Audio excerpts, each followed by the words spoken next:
بسم اللہ الرحمن الرحیم۔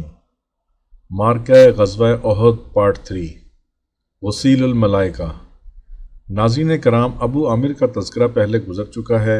وہ مشرکین کا ہمدرد و ہم نوا تھا، مگر اس کے صاحبزادے حضرت حنظلہ مسلمانوں کی طرف سے لڑ رہے تھے اور بڑھ چڑھ کر حملے کر رہے تھے۔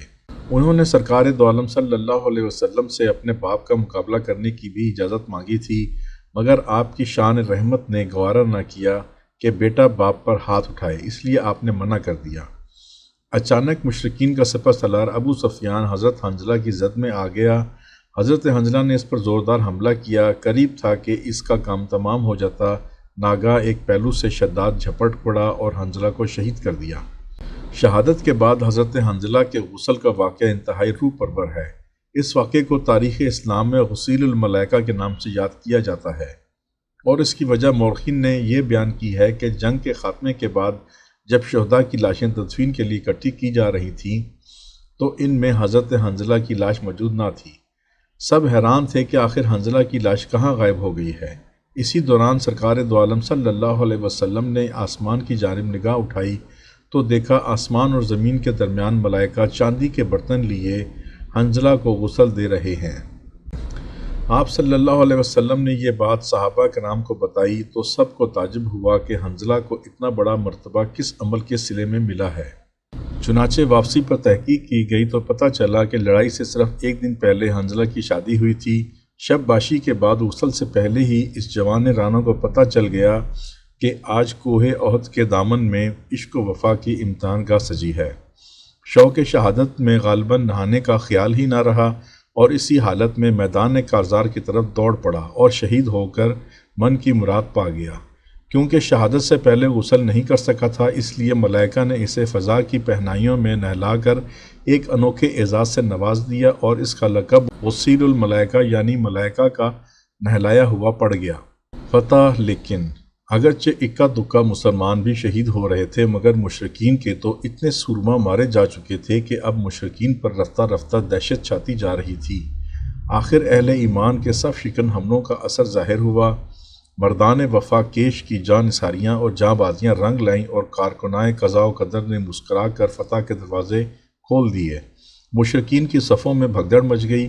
چند لمحے پہلے جو عورتیں رجس گا گا کر اپنی فوج کی ہمت بندھا رہی تھیں، اب برہنہ پا برہنہ سر چیختی ہوئی ادھر ادھر دوڑ رہی تھیں۔ مسلمانوں کے خارہ شگاف حملوں نے پھر سے جنگ بدر کی یاد تازہ کر دی اور وہ پیش قدمی کرتے ہوئے دشمن کی خیمہ گاہ تک پہنچ گئے تھے۔ اب مشرکین کے لیے اللہ کے ان شیروں سے مزید مقابلہ کرنا ممکن نہ رہا تھا، اس لیے انہوں نے پیٹھ دکھا دی اور بھاگ کھڑے ہوئے۔ مسلمانوں نے فی الفور ان کی لشکرگاہ پر قبضہ کر لیا اور مال غنیمت اکٹھا کرنے میں مصروف ہو گئے۔ یہی وہ لمحہ تھا، جی ہاں ناظرین کرام، یہی وہ افسوسناک لمحہ تھا جب درے پر متعین دستے کے کچھ لوگوں سے ایسی لرزہ خیز اجتہادی غلطی ہوئی کہ جیتی ہوئی بازی الٹ گئی اور فتح مبین کا سورج گہنا گیا۔ ایسا کیوں ہوا؟ دراصل درے پر جو تیر انداز مامور تھے، انہوں نے جب دیکھا کہ دشمن میدان چھوڑ کر بھاگ چکا ہے اور مسلمان لشکرگاہ پر قابض ہو کر مال غنیمت اکٹھا کر رہے ہیں تو ان میں اختلاف رائے ہو گیا۔ کمانڈر اور ان کے چند ساتھیوں کا خیال تھا کہ ہمیں تا حکم ثانی یہیں جمع رہنا چاہیے اور جب تک رسول اللہ صلی اللہ علیہ وسلم اجازت نہ دیں یہاں سے ہٹنا نہیں چاہیے۔ شاید ان لوگوں کا خیال تھا کہ ہمیں یہاں ٹھہرانے کا مقصد دشمن پر غلبہ حاصل کرنا تھا اور وہ الحمدللہ حاصل ہو گیا ہے۔ اب یہاں ٹھہرنا بے سود ہے، اس لیے ہمیں نیچے اتر کر مال غنیمت جمع کرنے میں دوسروں کا ہاتھ بٹانا چاہیے۔ کمانڈر نے ان کو بہتیرا سمجھایا بجھایا، مگر انہوں نے کوئی بات نہ مانی اور جا کر مال غنیمت سمیٹنے والوں میں شامل ہو گئے۔ اب درہ تقریباً خالی ہو چکا تھا۔ بھاگتے ہوئے دشمن نے جب دیکھا کہ درے پر صرف چند آدمی کھڑے ہیں تو اس نے اس غیر متوقع غفلت سے بھرپور فائدہ اٹھایا اور خالد ابن ولید نے پلٹ کر درے کے راستے حملہ کر دیا۔ درے میں جو مٹھی بھر آدمی موجود تھے انہیں شہید کر دیا اور عقب سے مسلمانوں پر ٹوٹ پڑا۔ مسلمان اس وقت بے فکری سے مال غنیمت جمع کر رہے تھے اور ادھر ادھر بکھرے ہوئے تھے، اس لیے اس ناگہانی حملے سے سنبھل نہ سکے اور بدحواس ہو گئے۔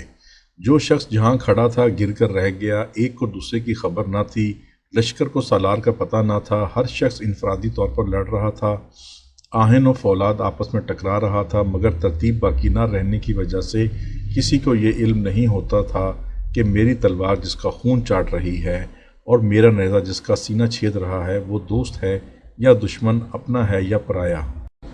اسی افراتفری کے عالم میں انہوں نے حضرت حذیفہ کے بوڑھے والد حضرت یمان پر حملہ کر دیا۔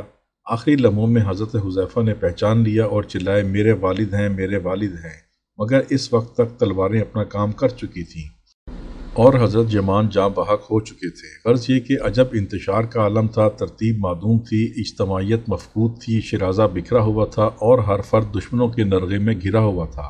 یہ سب کچھ تھا مگر بائیوں ہما مسلمان ڈٹے ہوئے تھے اور دشمن اپنی تمام تر کوششوں کے باوجود ان کے پاؤں اکھاڑنے میں کامیاب نہیں ہو سکا تھا۔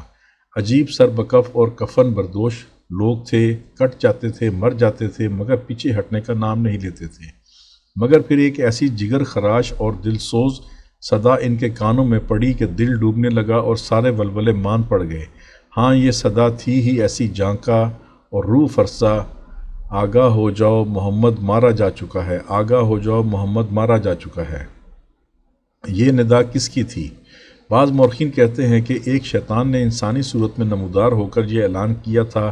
وہ اس شیطان کا نام بھی بتاتے ہیں اور جس انسان کی شکل اختیار کی تھی اس کا نام بھی ذکر کرتے ہیں، مگر ہمیں ان سے اتفاق نہیں ہے کیونکہ شیطان کو اس کام کے لیے انسانی شکل میں متشکل ہونے کی کوئی ضرورت نہیں تھی۔ اگر وہ اپنی اصلی شکل میں یہ اعلان کرتا تب بھی اس کا یہی اثر ہوتا۔ دراصل ہوا یہ کہ ابن کمیہ کے ہاتھوں حضرت مصعب شہید ہو گئے تھے، اور چونکہ حضرت مصعب جو قد و قامت میں سرکار دو عالم صلی اللہ علیہ وسلم کے ساتھ کافی مشابہت رکھتے تھے، اس سبب ابن کمیہ یہ سمجھا کہ اس نے معاذ اللہ سرکار دو عالم صلی اللہ علیہ وسلم کو مار ڈالا ہے۔ ظاہر ہے کہ اس کے خیال میں اس سے بڑا اور کوئی کارنامہ ہو ہی نہیں سکتا تھا، اس لیے جذبات فخر و مسرت سے بے قابو ہو کر چلانے لگا۔ اس اعلان کا مسلمانوں پر اثر آواز خواہ کسی کی ہو، بہرحال اس مختصر سے جملے نے وہ کام کر دکھایا جو ہزاروں کا لشکر اپنی سرتوڑ کوششوں کے باوجود نہ کر سکا۔ یہاں تو یہ عالم تھا کہ ایک ایک سپاہی کٹ مرنے پر تلا ہوا تھا، یہاں اب یہ حالت ہو گئی کہ بڑے بڑے نامور شجاع بہادر دل چھوڑ بیٹھے تھے اور لڑنے سے دستکش ہو گئے، حتیٰ کہ فاروق اعظم جیسے مضبوط اعصاب کے مالک انسان نے بھی ہتھیار پھینک دیے اور دل گرفتہ ملول ایک جانب کھڑے ہو گئے۔ حضرت انس بن نضر لڑتے ہوئے ان کے پاس سے گزرے تو ان کو اس حال میں دیکھ کر حیران رہ گئے۔ پوچھا، یہاں کھڑے کیا کر رہے ہو؟ یاس انگیز لہجے میں بولے، اب لڑ کر کیا کریں؟ رسول اللہ صلی اللہ علیہ وسلم تو شہادت پا گئے ہیں۔ اگر رسول اللہ صلی اللہ علیہ وسلم شہید ہو گئے ہیں تو ان کے بعد ہم زندہ رہ کر کیا کریں گے؟ حضرت انس نے کہا، اور پھر دشمنوں پر ٹوٹ پڑے اور مرنے کے لیے لڑ رہے تھے، اس لیے ہر احتیاط بالائے طاق رکھ کر لڑے اور شہید ہو گئے۔ بعد میں ان کی لاش دیکھی گئی تو اس پر تیروں، تلواروں اور نیزوں کے 80 سے زیادہ زخم آئے تھے اور جسم کا کوئی حصہ محفوظ نہ رہا تھا، حتیٰ کہ چہرہ بھی ناقابل شناخت ہو چکا تھا۔ ان کی بہن نے صرف انگلیاں دیکھ کر پہچانا تھا۔ عام حالات میں نہ حضرت عمر جیسا شخص ہتھیار پھینک سکتا تھا، نہ انس بن نضر جیسا بہادر زندگی سے بیزار ہو سکتا تھا، لیکن رسول اللہ صلی اللہ علیہ وسلم کی شہادت کی اندوناک خبر نے سب کے حواس گم کر دیے اور ہوش چھین لیے تھے۔ کوئی لڑائی سے دل برداشتہ ہو چکا تھا اور کوئی جہاں سے بیزار بھاگ کر پہاڑی غاروں میں روح پوش ہو گئے اور کچھ نے مدینہ کی راہ لی۔ اس کے علاوہ وہ کر بھی کیا سکتے تھے؟ ہاں، جس محبوب کی رضا جوئی کی خاطر یہ ساری جاں بازیاں تھیں، جس جانا کے لبوں پر ایک مسکراہٹ دیکھنے کے لیے تمام جاں نثاریاں تھیں، اور جس دلبر کی زبان سے داد کے دو بول سننے کی غرض سے یہ جملہ سرفروشیاں تھیں، وہی جب ان سے بچھڑ گیا، وہی جب شہادت سے ہمکنار ہو گیا، تو پھر وہ کس لیے لڑتے اور کیوں لڑتے؟ ناظرین کرام، آگے کے واقعات اگلی ویڈیو پارٹ 4 میں ملاحظہ کیجیے۔ ناظرین کرام، اگر ویڈیو پسند آئی ہو تو لائک کریں، سبسکرائب کریں، بیل آئیکن پر کلک کریں تاکہ ہر نئی آنے والی ویڈیو کے بارے میں آپ کو مطلع کر سکیں۔ شکریہ، اللہ حافظ۔